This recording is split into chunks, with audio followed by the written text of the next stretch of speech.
Hello good evening everyone. मैं doctor Swati Sharma English सूत्रा में आप सभी का स्वागत करती हूँ। कैसे हैं आप सभी? और आज है हमारी ट्रायम सीरीज़ में आज ये जो क्वेश्चंस हैं इसको हम दो पार्ट्स में कंप्लीट करेंगे, क्योंकि बहुत ज़्यादा जब क्वेश्चंस हो जाते हैं तो स्टूडेंट्स को भी मज़ा नहीं आता है। और मैं आप लोगों से आज जो है मैंने 4 राइटर्स पे लिए हैं जो यूपी टीजीटी और एलटी के लिए हैं, लेकिन इसके अलावा मैं ये भी चाहती हूँ कि थ्रू आउट जब तक आपका यूपी पीजीटी का एग्ज़ाम भी अब अक्टूबर में होना है, तो मैं चाह रही हूँ कि जो एलटी और यूपी पीजीटी के भी कॉमन राइटर्स हैं मैं उन्हें भी करवाऊँ। तो मैं चाहूँगी कि आप लोग उनको भी देखें, उन्हें भी अपना प्यार दें। वैसे तो आजकल आप लोग ज़्यादा देख नहीं रहे हैं, भगवान जाने क्या कर रहे हैं आप लोग, लेकिन पढ़ भी चुके हैं। लेकिन मैं चाहूँगी कि आप लोग जो है भाई जो यूपी पीजीटी, क्योंकि ऐसा होता है ना यूपी पीजीटी, जब भी मैं कुछ एडवांस वाला टॉपिक वगैरह लेती हूँ तो उसमें व्यूज़ ही नहीं आते हैं।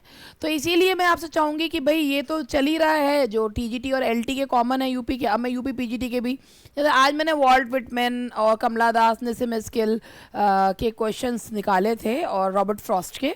फिर मैंने जो है मेरे हस्बैंड ने बोला कि नहीं, अभी तुम पहले यही वाले राइटर्स करवा लो इनको, उसके बाद पीजीटी वाले स्टार्ट करना। पीजीटी और एलटी में जो कॉमन है, पीजीटी एलटी और जेईसी के, तो हम करेंगे, उसको भी स्टार्ट करेंगे। बट मैं चाहूँगी कि आप लोग उसे भी देख के अपनी नजर इनायत उन पे भी करें। तो चलिए ट्रायम सीरीज स्टार्ट करते हैं। और ये रही हमारी ट्रायम सीरीज की पहला क्वेश्चन। पहला क्वेश्चन हमेशा सिंपल ही होना चाहिए, तो लीजिए पहला क्वेश्चन ये रहा। What is the correct chronological order of Shakespeare's major tragedies? और शेक्सपियर की मेजर ट्रेजेडीज का करेक्ट क्रोनोलॉजिकल ऑर्डर क्या है? आप लोग ऑप्शन देखिए और फटाक से ऑप्शन देखते ही आपको समझ में आ गया होगा, अरे ये तो वही है, होकम, and that is Hamlet, Othello, King Lear and Macbeth, और जिसे कहा जाता है होकम। ठीक है जी। In Shakespeare's dramatic structure, what is the primary function of the dramatic irony? देखो, ड्रामेटिक आयनी का मतलब क्या होता है? ड्रामेटिक आयनी का मतलब होता है कि जब आयनी का मतलब होता है जब हम कहते हैं कुछ और उसका मीनिंग होता है कुछ और। तो ड्रामेटिक आयनी का क्या मतलब होता है? ड्रामेटिक आयनी होता है कि जैसे मैं इसका एग्जाम्पल आप लोगों को कई बार दे भी चुकी हूँ, आज मैं थोड़ा सा हट के एग्जाम्पल देती हूँ। आप लोगों ने कभी धूमता नाना टाइप सीरियल देखे हैं? धूमता नाना, धूमता नाना। उसमें होता क्या है कि जो वो वैम्प होती है ना, वो सीढ़ियों पे तेल डाल देती है, और जो बेचारी भोली भाली सी बहू होती है वो उस सीढ़ी पर वो आ रही होती है नंगे पैर, पूजा की थाली करती हुई वो चली आ रही होती है। तो ऑडियंस जो है ना बैठे हुए कह रहे होते हैं, अरे बहन सीढ़ी पे मत जा, तू फिसल जाएगी, तू गिर जाएगी उससे तेल। लेकिन वो बेचारी बढ़ी चली जा रही है, बढ़ी चली जा रही है, और फिर होता क्या है, अल्टीमेटली टड़ंग टिंग टिंग टिंग करती हुई दूर जाके गिरती है। तो ये जो चीज़ होती है ना, इसे ड्रामेटिक आयनी कहते हैं। आपको पता है धूम तना वाले सीरियल में, यानी कि ऑडियंस को पता है कि what is going to happen next, मगर बेचारी भोलन को नहीं पता ना क्या होने वाला है। यानी कि जब कैरेक्टर को नहीं पता होता क्या आगे होने वाला है, लेकिन ऑडियंस को पता होता है, तो उसे क्या कहते हैं? Dramatic irony. And that is to allow the audience greater knowledge than the characters. So the answer is B.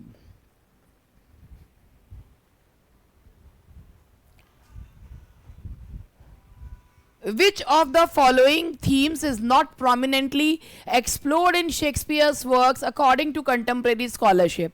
कि भाई देखिए, विलियम शेक्सपियर के समय में कौन सी थीम उनके वर्क्स में हमें देखने को नहीं मिलती? Corruption of power, Hamlet. Complexity of human psychology, Hamlet और मकबेथ। इंडस्ट्रियल रेवोल्यूशन, ये विलियम शेक्सपियर की थीम नहीं है, क्योंकि विलियम शेक्सपियर के समय 16th सेंचुरी और रेनेसांस का पीरियड था, जिस समय पे तारे बंधन तोड़ दो, नियम पे चलना छोड़ दो। ये जो हमें देखने को मिलता है ना, industrial revolution and social change, ये हमें देखने को मिलता है रोमांटिक एज और विक्टोरियन एरा में। Shakespeare's contribution to the English language include. Shakespeare ने इंग्लिश लैंग्वेज को क्या दिया है? अरे क्या नहीं दिया है हमारे शेक्सपियर जी ने? Shakespeare is pure love.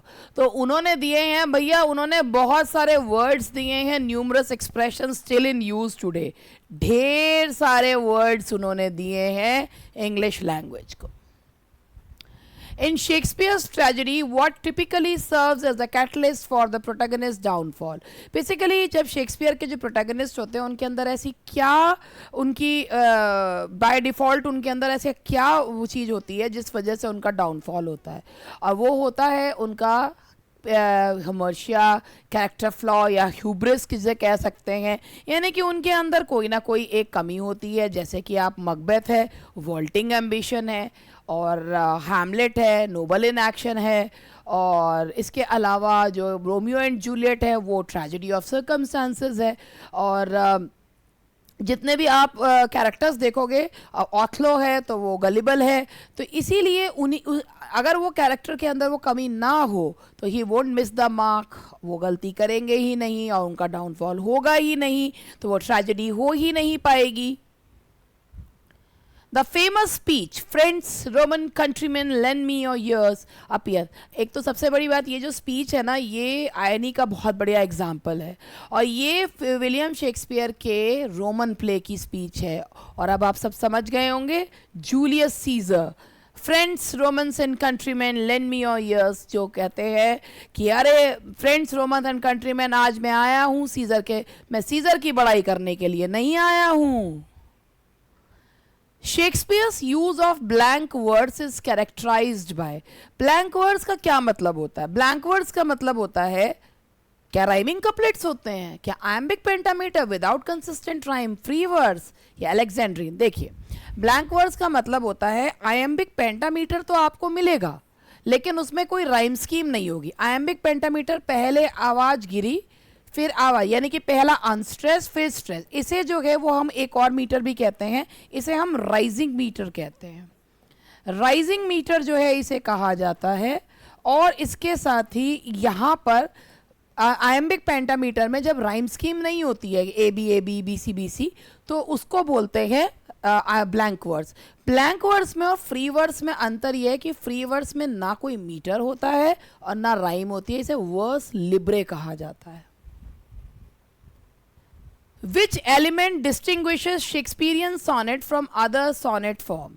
भाई शेक्सपियर के सोनेट में और पेट्रियार्कन सोनेट में क्या अंतर है? Petrarchan sonnet octave and sestet, A B B A C D E, और जो शेक्सपियरियन सोनेट होता है it is divided in 3 quatrains and 1 couplet, A B C D E F G G. तो ये है आपका, that is answer is B. और जो स्पेंसेरियन सोनेट होता है वो इंटरकनेक्टेड होता है, इंटरलिंक्ड होता है, interlinked. In Hamlet Shakespeare's use of verse versus prose indicates, Hamlet के में शेक्सपियर ने वर्स भी यूज करी है, प्रोज भी यूज करा है, तो वो क्या बताता है? Different historical time period, the social class of characters, the geographical location, the super natural versus natural. देखो भाई, जहाँ वर्स यूज हुई है और जहाँ पर प्रोज यूज हुआ है वो उन कैरेक्टर्स की पढ़ाई लिखाई, उनके सोशल बैकग्राउंड को बताता हुआ है, तो answer is B. The answer is B, the social class of character speaking. What literary technique does Shakespeare employ when Hamlet speaks to Rosencrantz and Guildenstern in prose rather than in verse? Comic relief? Na. Intentional insult due to their betrayal? Indication of madness? पहले question समझते हैं कि कौन सी literary technique use करी गई है जब Shakespeare रोजेनक्रेंट्स और जब हैमलेट रोजेनक्रेंट्स और गिल्डनस्टर्न से प्रोज में बात करते हैं, यानी कि डांटने के सेंस में बात करते हैं, तो वो क्या है? इंटेंशनल, वो उनके धोखे के लिए वो इंटेंशनल इंसल्ट है।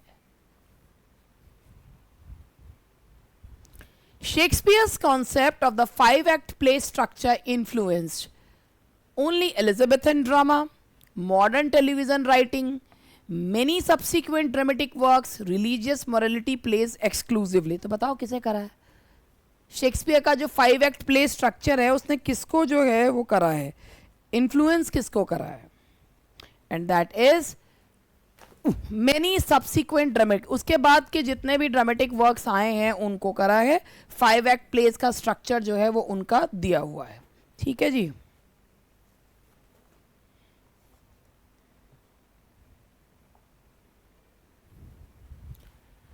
The volta in Shakespearean sonnets typically occurs, volta का मतलब होता है चेंज इन थॉट, वो कब आता है?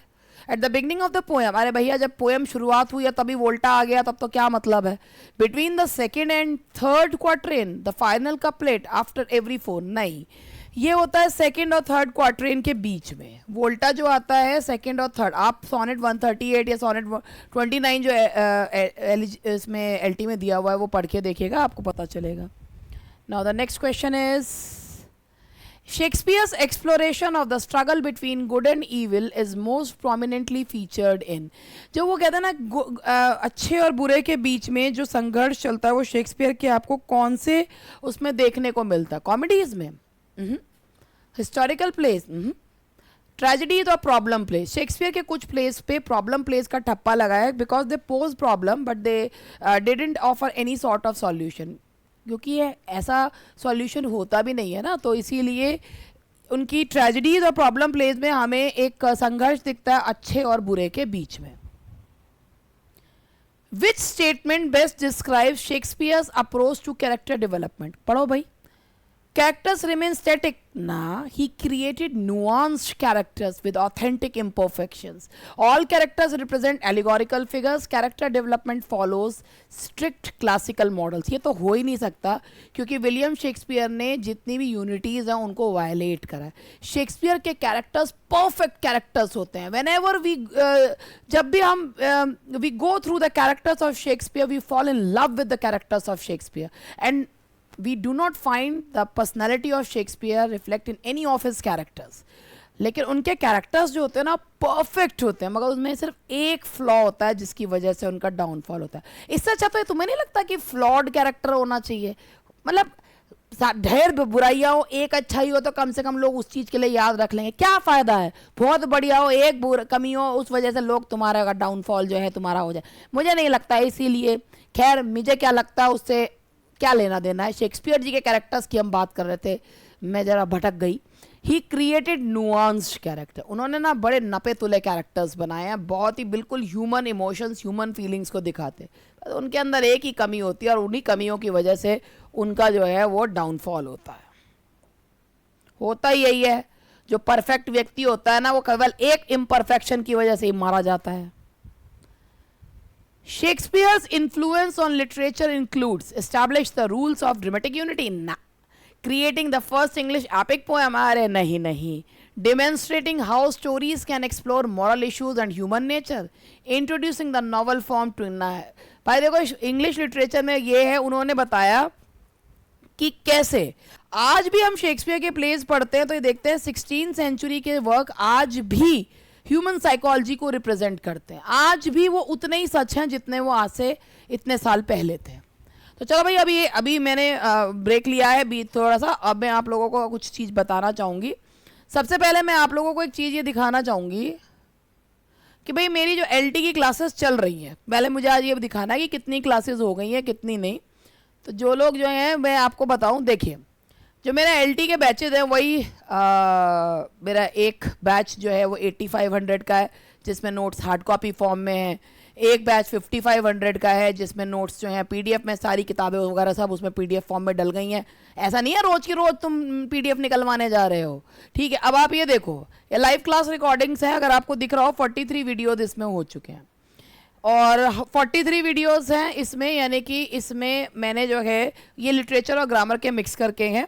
और ये देखो इंग्लिश लिटरेचर के, अभी इसमें थोड़े से जो है वीडियो तो उसके पढ़े नहीं हैं। तो इसके अलावा जीआईसी के देखो, फ्री जीआईसी लेक्चर 250 वीडियोस उसमें ऑलरेडी हैं और अभी और डलेंगे, ठीक है। तो यहाँ पर मैं आप लोगों को तो कहना चाहूँगी कि भाई देखो क्लासेस लगातार चल रही हैं। 1 तारीख से हमारी क्लासेस शुरू हुई थी, तो बीच में जैसे संडे पड़ा है और रक्षाबंधन की छुट्टी है, एक दिन में बीमार पड़ गई थी, पर लो है भाई देखो इतनी क्लासेस अभी तक हो चुकी है, 43 क्लासेस हो और लाइव चल रही हैं। कभी कभी एक दिन में 3-3 क्लासेस भी होती हैं। और इस जिस स्पीड से मैं चल रही हूँ, जो मैंने अपना एक टाइम पीरियड बना रखा है, एग्ज़ाम उस टाइम पीरियड तक हो या ना हो, लेकिन मुझे यह है कि भाई उसके बाद स्टूडेंट्स का रिवीजन चलेगा, लेकिन मुझे जो अपना एक क्योंकि एक शुरुआत के 1 महीने तक तो स्टूडेंट्स आपके साथ एडजस्ट होते हैं। अब कहाँ पढ़कर आए हुए होते हैं बेचारों को, कुछ उसमें चीज़ें पता भी नहीं होती हैं और वो जो है उनको अपने साथ वो अपनी कुछ सुनते हैं, सुनाते हैं, कुछ मेरी सुनते हैं, उसके साथ एडजस्ट होते हैं। तो भाई देखो ये इतनी क्लासेस हो चुकी हैं। और अब एक और चीज़ बताती हूँ, जब भी क्लास होती है होने के बाद वो रिकॉर्डेड फॉर्म में डल जाती है। लाइव क्लासेस में हम कंटेंट में उठा के डाल देते हैं। अगर कोई आज भी खरीदता है तो वो अपने आप आराम से अपने पेज से कवर कर सकता है, लाइव ले ले और कवर कर ले। तो ये सारी चीज़ें जो हैं भाई, अब ये कोई सोचे ओहो 27 दिन, मतलब 27 दिन में तो 270 क्लासेस हो जानी चाहिए थी, वो कहाँ है, हमें मिस कर रहे हैं। ऐसा नहीं होता है ना, स्टूडेंट्स के पेस के हिसाब से करना पड़ता है। 10-20 मिनट के लेक्चर्स तो हैं नहीं।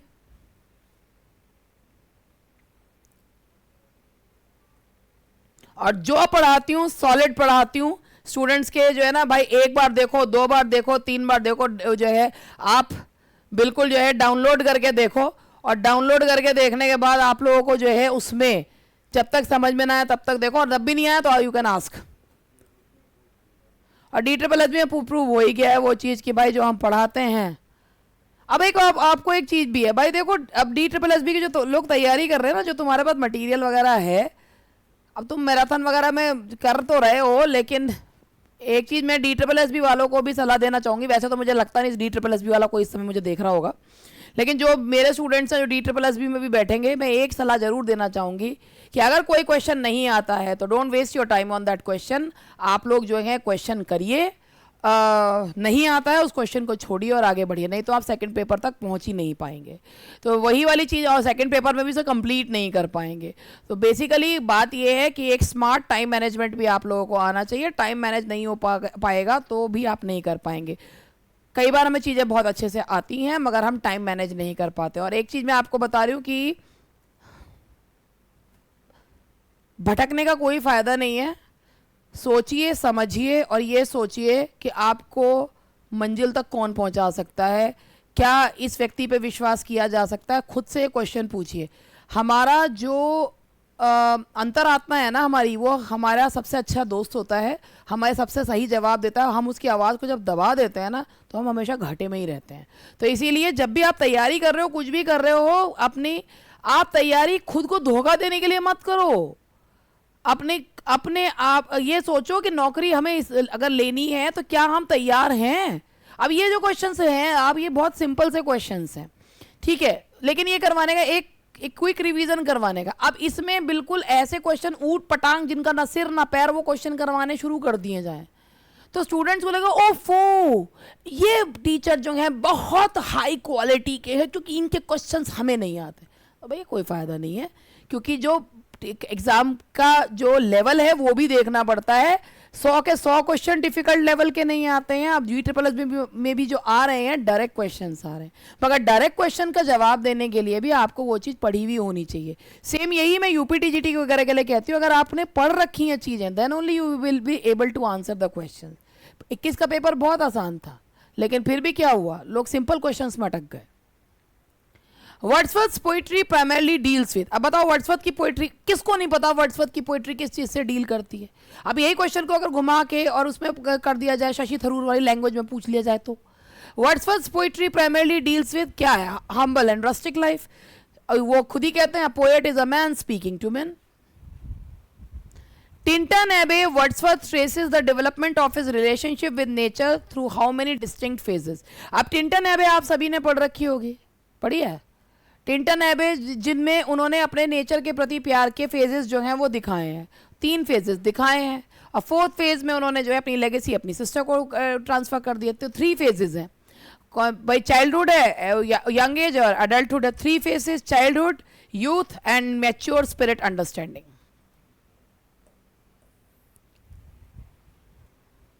The philosophical concept that the child is the father of man appears in which Wordsworth poem। सबसे पहले तो मैं आप लोगों को एक चीज़ ये बताना चाहूँगी, ये जो लाइन है ना, ये इतनी बढ़िया लाइन है, the child is the father of man.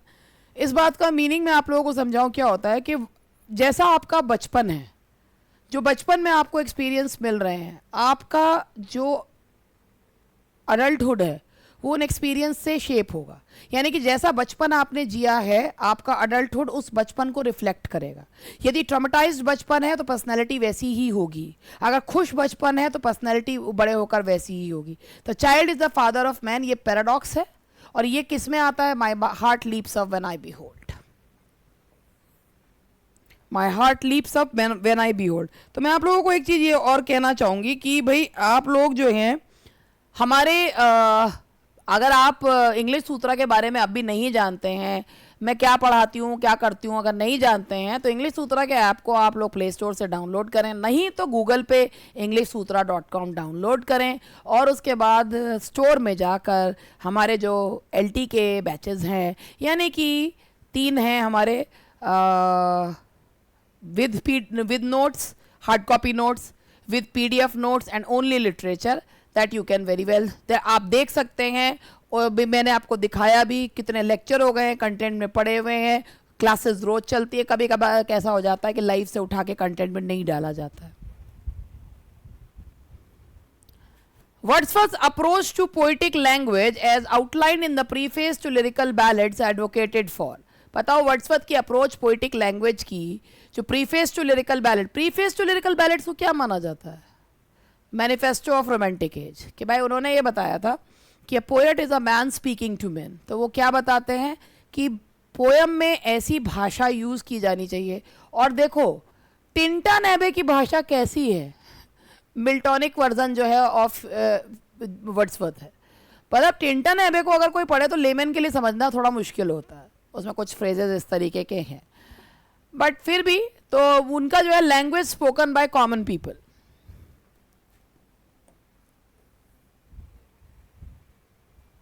In Wordsworth's nature philosophy, what role does memory play? एक आपने एक कॉन्सेप्ट सुना होगा स्पॉट्स ऑफ टाइम का। Memory distorts natural experience, memory provide spiritual restoration, memory is irrelevant, memory only recalls negative. नहीं, memory क्या करती है, जैसे टिंटन एबे में उन्होंने बताया, वो अपनी बहन से कह रहे हैं कि भाई ये जो हम नेचर के नज़ारों को देख रहे हैं, ये नज़ारे हमारे लिए फूड फॉर थॉट है। आज से कई साल बाद ये ये कई साल तक ये हमारे लिए एक फूड फॉर थॉट रहेंगे जिस पे हम बहुत कुछ कंपोज कर सकते हैं। तो वो यही बोलते हैं कि मेमोरी जो होती है वो एक स्पिरिचुअल रेस्टोरेशन देती है। जब वो कहते हैं कि जो उनने डेफोडिल्स पोएम में भी लिखा है कि of when I lie on my couch in sad और जो है contemplative mood, they flash upon that inward eye and I feel that joy once again। तो वो यहाँ पर वही लाइन बोलते हैं कि जब भी नेचर मेमोरी जो है वो क्या पार्ट प्ले करती है, गाइडेंस और स्पिरिचुअल रेस्टोरेशन। वो उन खूबसूरत यादों को रिकलेक्ट करती है और लोगों को रिजुविनेट जो है वो करती है। So the answer is B. The concept of spots of time in Wordsworth poetry refers to, जो अभी मैंने बताया कि स्पॉट्स ऑफ टाइम का जो कॉन्सेप्ट है वो क्या बताता है, scheduled periods, moments of intense natural experience, historical chronology, seasonal changes in the landscape. अब मैं ये सोचती हूँ कि भाई सामने ही ऑप्शन दिख रहा है तो किसी ऐसा कौन होगा जिसे ये आंसर नहीं पता होगा, लेकिन बात ये होती है कि इन कॉन्सेप्ट्स को जानना जरूरी होता है। स्पॉट्स ऑफ टाइम का मतलब क्या होता है कि वो एपिफेनी मोमेंट्स जो होते हैं वो जो आपको एक परम ज्ञान के जो मोमेंट्स होते हैं कि जब आपको पता चलता है जो आप छोटे छोटे प्लेजर्स जो है वो नेचर से आप इकट्ठा करते हैं, एंड व्हेन जब वो आप कभी दुखी या डिप्रेस्ड मूड में होते हैं तो वो मेमोरीज हैं जब रिकलेक्ट होती हैं तो आप हैप्पी फील करते हैं। They are called spots of time, moments of intense natural experience जो आपको नरिश करते हैं, जो मैंने अभी बोला था रेजुविनेट करते हैं। तो answer is B.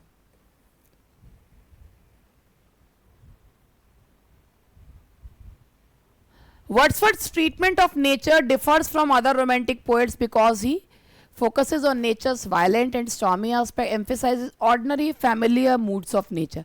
Basically Wordsworth जो हैं उन्होंने जो world is to much with अस अगर आप उनकी पढ़ें तो उन्होंने यही चीज़ कहा है कि मटीरियलिज्म से निकलो एंड बैक टू नेचर। तो वो ordinary familiar moods of nature के बारे में बात करते हैं जिससे हर व्यक्ति कनेक्ट हो जाए।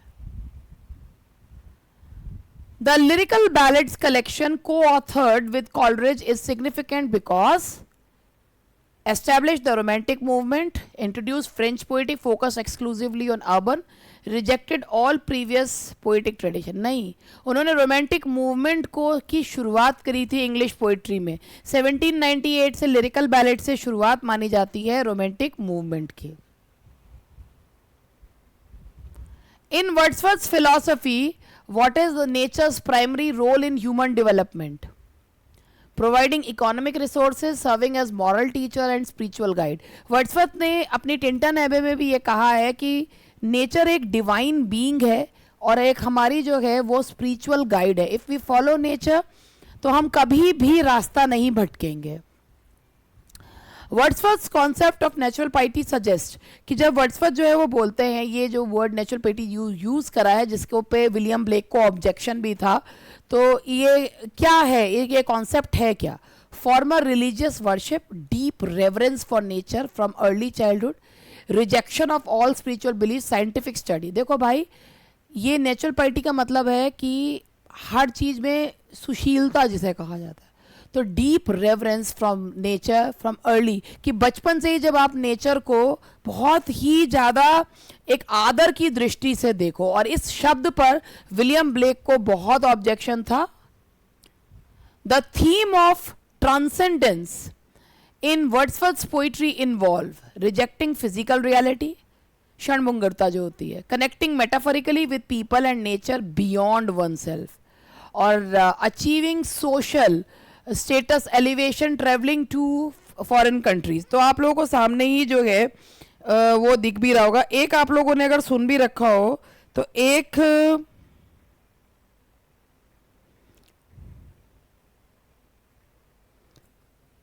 मूवमेंट भी था जिससे जो है एमर्सन वगैरह जुड़े हुए हैं, ट्रांसेंडेंटलिज्म, जो आपने सुना होगा. जो ये वर्ड यहाँ पे ट्रांसेंडेंस आ भी रहा है, तो उसका मतलब क्या होता है कि ट्रांसेंडेंटलिज्म और ये है.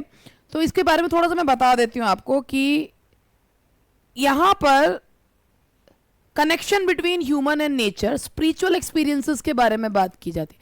ट्रांसेंडेंटलिज्म एक मूवमेंट था जो अमेरिका में आया भी था, लेकिन वर्ड्सवर्थ ने इस ट्रांसेंडेंस के बारे में बताया है कि connection between human beings and nature, intuition and spiritual और मिस्टिकल एक्सपीरियंसेस.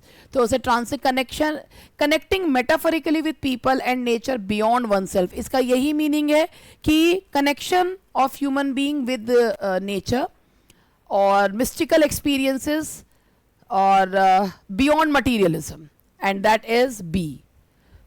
और आज विलियम वर्ड्सवर्थ और शेक्सपियर के क्वेश्चंस कराए हैं, कल जॉन मिल्टन और गोल्सवर्दी के, और इसके अलावा और जो क्वेश्चंस हैं वो मैं ऐड करूंगी. Wordsworth's criticism of modern society in the world is too much with us focuses on political, religious, humanities, lost connection to nature, educational system failure. देखो भाई, बात यह है कि जब world is too much with us के बारे में वो बात करते हैं ना, तो इसमें उनकी जो टोन है इस सोनेट में वो बड़ी एंग्री एंड बिटर टोन है, जिसमें वो लोगों से ये कह रहे हैं कि come out of your materialism. एक दो वर्ड्स भी उन्होंने यूज़ करे हैं, getting and spending, we lay waste our parts, तो little we see in nature that is ours. तो वो कह रहे हैं कि लोग जैसे जैसे इंडस्ट्रियल रेवोल्यूशन हुआ, इतना ज़्यादा जो है लोगों के अंदर कमाने और खर्च करने की प्रवृत्ति बढ़ी कि वो नेचर जो उनकी अपनी थी उससे दूर हो गए. तो उन्होंने कहा humanities lost touch with nature through materialism. तो ये था आज का हमारा सेशन. बाकी का ये सेशन पार्ट 2 जो है हम इसका कल करेंगे. और चलिए मिलते हैं कल, और बाय बाय.